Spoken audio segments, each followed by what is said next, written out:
নমস্কাৰ আপোনালোক সকলোকে পুনৰবাৰ স্বাগতম জনাই মজিদ বন্ধুসকল পলকতা চাওক আজি সন্ধিয়াৰ 7টা গুৰুত্বপূৰ্ণ খবৰ। প্ৰথমটো খবৰ, জুবিন গাৰ্গৰ মৃত্যু সন্দৰ্ভত অৱহেলাত গ্ৰেপ্তাৰ কৰা হ'ল জুবিন গাৰ্গৰ সম্পৰ্কীয় ভাতৃ সন্দীপন গাৰ্গক। এছআইটিৰ জেৰাৰ পিছতে সন্দীপন গাৰ্গক গ্ৰেপ্তাৰ কৰা হৈছে। জুবিন গাৰ্গৰ মৃত্যুৰ সময়ত ইয়টত উপস্থিত আছিল এইগৰাকী অসম আৰক্ষীৰ উচ্চপদস্থ বিষয়া সন্দীপন গাৰ্গ। এছআইটিৰ জেৰাৰ পিছত সন্দীপন গাৰ্গক গ্ৰেপ্তাৰ কৰা হৈছে। জুবিন গাৰ্গৰ সম্পৰ্কীয় ভাতৃ এইগৰাকী সন্দীপন গাৰ্গ। জুবিনৰ মৃত্যুৰ সময়ত ইয়টত উপস্থিত আছিল সন্দীপন গাৰ্গ। দীৰ্ঘদিনৰ জেৰাৰ অন্তত অৱহেলাত গ্ৰেপ্তাৰ কৰা হৈছে সন্দীপন গাৰ্গক।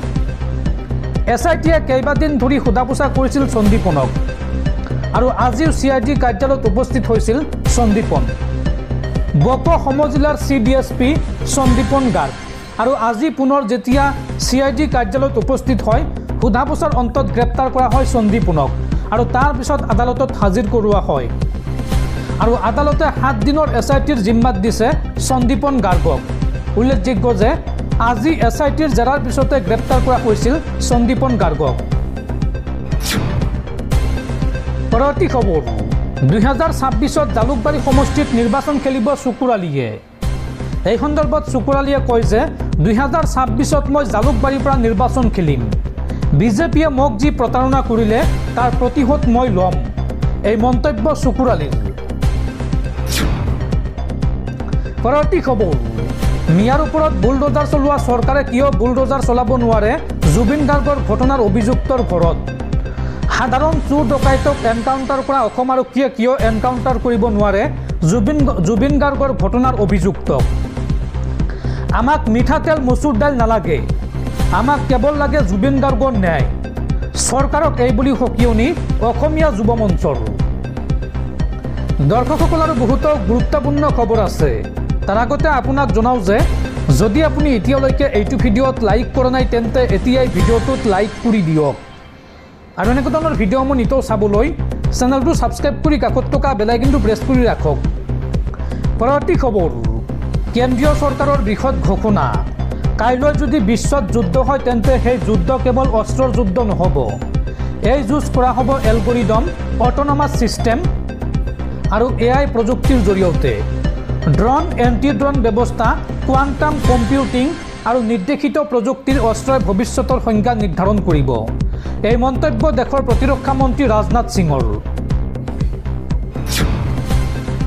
পৰৱৰ্তী খবৰ, জুবিন গাৰ্গৰ মৃত্যুৰ ন্যায় বিচাৰি এইবাৰ ৰাষ্ট্ৰপতি দ্ৰৌপদী মুৰ্মুলৈ পত্ৰ। চিন্ময় কুমাৰ চৌধুৰী নামৰ এগৰাকী ব্যক্তিয়ে দেশৰ ৰাষ্ট্ৰপতিলৈ লিখিছে পত্ৰ। এই তদন্ত প্ৰক্ৰিয়াত ছিংগাপুৰৰ প্ৰবাসী অসমীয়াই সহযোগ নকৰাৰ অভিযোগ। জুবিন গাৰ্গৰ ন্যায় বিচাৰি ৰাষ্ট্ৰপতি দ্ৰৌপদী মুৰ্মুলৈ পত্ৰ। ৰাষ্ট্ৰপতিৰ মেচ পালগৈ এইবাৰ জুবিন গাৰ্গৰ মৃত্যুৰ ঘটনা। জুবিন গাৰ্গৰ মৃত্যুৰ ঘটনাৰ অনুসন্ধানত ৰাষ্ট্ৰপতিৰ হস্তক্ষেপৰ আহ্বান। গুৱাহাটী নিবাসী চিন্ময় কুমাৰ চৌধুৰীয়ে ৰাষ্ট্ৰপতিলৈ প্ৰেৰণ কৰিছে পত্ৰ। এই তদন্ত প্ৰক্ৰিয়াত ছিংগাপুৰৰ প্ৰবাসী অসমীয়াই সহযোগ নকৰাৰ অভিযোগ।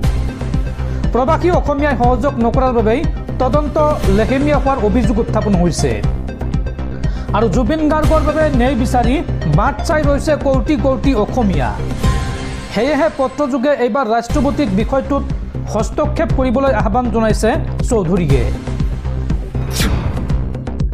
পৰৱৰ্তী খবৰ, এইবাৰ অন কেমেৰা বিজেপি সাংসদক পহুখেদা। অন কেমেৰা বিজেপি সাংসদক ভয়ংকৰ আক্ৰমণ উত্তেজিত লোকৰ। শিল, জোতা, চেণ্ডেল, লাঠিৰে আক্ৰমণ উত্তেজিত লোকৰ। উত্তেজিত লোকৰ আক্ৰমণত হাড় ভাঙিল বিজেপি সাংসদৰ, কোনোমতে প্ৰাণ ৰক্ষা। অন কেমেৰা বিজেপি সাংসদক আক্ৰমণ উন্মত্ত লোকৰ। একাংশ উত্তেজিত লোকে আক্ৰমণ কৰে বিজেপি সাংসদৰ বাহনত। শিল, জোতা, চেণ্ডেল, লাঠিৰে আক্ৰমণ উন্মত্ত লোকৰ। উত্তেজিত লোকৰ আক্ৰমণত হাড় ভাঙিল বিজেপি সাংসদৰ। সম্প্ৰতি ICUত চিকিৎসাধীন হৈ আছে সাংসদজন। পশ্চিমবংগত বিজেপি সাংসদ খগেন মুৰ্মুক ভয়ংকৰ আক্ৰমণ। বানত ক্ষতিগ্ৰস্ত লোকক সাহায্য দিবলৈ গৈছিল সাংসদজন আৰু সেই সময়তে সাধাৰণ জনতাই পহুখেদা দিয়াৰ লগতে ভয়ংকৰভাৱে আক্ৰমণ কৰে আৰু তাৰ পৰা কোনোমতে প্ৰাণ ৰক্ষা কৰি আহি ICUত ভৰ্তি হয়। পৰৱৰ্তী খবৰ জুবিন গাৰ্গৰ মৃত্যু সন্দৰ্ভত আন এক ডাঙৰ খবৰ আৰক্ষীৰ ৰাডাৰৰ বাহিৰত শ্যাম কানু মহন্তৰ দুই সহযোগী এতিয়াও কিয় তলব কৰা নাই ৰঞ্জন ইংতি আৰু গিৰবাণী ডেকাক জুবিনৰ মৃত্যুৰ সময়ত ছিংগাপুৰতে আছিল ৰঞ্জন গিৰবাণী উল্লেখযোগ্য যে নৰ্থ ইষ্ট ফেষ্টিভেলৰ অন্যতম আয়োজক আছিল ৰঞ্জন আৰু গিৰবাণী পৰৱৰ্তী খবৰ ৰাজ্যত পুনৰ ভয়ংকৰ ঘটনা এইবাৰ 4গৰাকী যুৱকক বদনামী কৰাৰ চেষ্টা এগৰাকী হিন্দু যুৱতীৰ যুৱতীগৰাকীয়ে কুকৰ্ম কৰা বুলি মিছা অভিযোগ আনিছিল যুৱক কেইজনৰ বিৰুদ্ধে আৰু অৱশেষত অভিযোগকাৰী যুৱতীসহ ভাতৃ সন্দীপ প্ৰকাশক গ্ৰেপ্তাৰ আৰক্ষীৰ 4 যুৱকক বদনামী কৰাৰ চেষ্টা এগৰাকী হিন্দু যুৱতীৰ যুৱকৰ বিৰুদ্ধে কুকৰ্মৰ ভুৱা অভিযোগ তুলি গ্ৰেপ্তাৰ হ'ল যুৱতী অভিযোগকাৰী যুৱতীসহ ভাতৃ সন্দীপ প্ৰকাশক গ্ৰেপ্তাৰ শিলচৰত পূজা মণ্ডপত যুৱতী নিৰ্যাতনৰ ঘটনাৰ নতুন মূৰ পূজা মণ্ডপত 4গৰাকী যুৱকৰ বিৰুদ্ধে যুৱতীগৰাকী আনিছিল মিছা অভিযোগ কুকৰ্ম কৰাৰ লগতে মাৰপিট কৰাৰ ভুৱা অভিযোগ কৰিছিল যুৱতীগৰাকীয়ে যুৱতীগৰাকীৰ গোচৰৰ ভিত্তিত আৰক্ষী আটক কৰে যুৱক কেইজনক আৰু এই ঘটনাৰ পিছতে পোহৰলৈ আহিল প্ৰকৃত কাহিনী যুৱতীগৰাকীৰ বিৰুদ্ধে গোচৰ ৰুজু কৰে প্ৰতিবেশীসকলে আৰু অভিযোগকাৰী যুৱতীগৰাকীৰ মাতৃ আৰু ভাতৃৰ বিৰুদ্ধেও ৰুজু কৰা হয় গোচৰ আৰক্ষীয়ে তদন্তত নিশ্চিত হ'ল যে যুৱতীগৰাকীৰ অভিযোগ আছিল ভুৱা আৰক্ষীক বিপথে পৰিচালিত কৰাৰ অভিযোগত ৰঙা ঘৰৰ আলসী হ'ল যুৱতীগৰাকী পৰৱৰ্তী খবৰ ৰাজ্যত পুনৰ ভয়ংকৰ গুলিয়াগুলি ওৰাং ৰাষ্ট্ৰীয় উদ্যানত নিশা ভয়ংকৰ গুলীচালনাৰ ঘটনা চোৰাং চিকাৰী আৰু বনৰক্ষীৰ মাজত ভয়ংকৰ গুলিয়াগুলি আৰু এই গুলিয়াগুলিৰ ঘটনাত নিহত হৈছে এজন চোৰাং চিকাৰী পৰৱৰ্তী খবৰ শ্যাম কানু মহন্তক লৈ আন এক ডাঙৰ তথ্য কাজিৰঙা বিশ্ববিদ্যালয়ৰ গভৰ্ণিং বডিৰ সদস্য শ্যাম কানু মহন্ত 10জনীয়া গভৰ্ণিং বডিত ৰখা হৈছে শ্যাম কানু মহন্তক আৰু এই মুহূৰ্তত প্ৰশ্ন হৈছে এইটো ইমান এটা গুৰুতৰ অভিযোগত অভিযুক্ত হোৱাৰ পিছতো আজিও কেনেদৰে গভৰ্ণিং বডিৰ সদস্য হৈ আছে শ্যাম কানু মহন্ত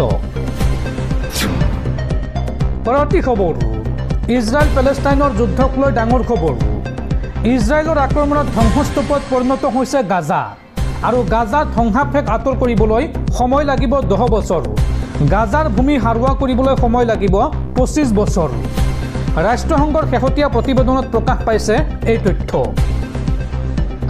গাজাৰ ধ্বংসাফেক আঁতৰ কৰিবলৈ সময় লাগিব 10 বছৰ গাজাৰ ভূমি হাৰুৱা কৰিবলৈ সময় লাগিব 25 বছৰ গাজাক লৈ ৰাষ্ট্ৰসংঘই জাৰি কৰিছে এক প্ৰতিবেদন গাজাক পুনৰ নিৰ্মাণ কৰিবলৈ লাগিব কেইবাটাও দশক ইজৰাইলৰ আক্ৰমণত ধ্বংস হৈছে গাজাৰ 80% অট্টালিকা গাজাত 2 বছৰৰ ভিতৰত 5.1 কোটি টন ধ্বংসাফেক জমা হৈছে আৰু এইসমূহ আঁতৰ কৰিবলৈ প্ৰয়োজন হ'ব 99.6 লাখ কোটি টকা গোলা বাৰুদৰ ধোঁৱাৰ বাবে ভয়ংকৰ প্ৰদূষণৰ সৃষ্টি হৈছে গাজাত আৰু বিস্ফোৰকৰ বাবে গাজাৰ ভূমিত বিষাক্ত দ্ৰব্যৰ মাত্ৰা বৃদ্ধি পাইছে 3 গুণলৈ ইজৰাইলৰ ভয়ংকৰ আক্ৰমণত 94% হাস্পতাল ধ্বংস হৈছে গাজাত আৰু ইজৰাইলৰ আক্ৰমণত গাজাত ধ্বংস হৈছে 90% স্কুল ৰাষ্ট্ৰসংঘৰ শেহতীয়া প্ৰতিবেদনত প্ৰকাশ পাইছে এই তথ্য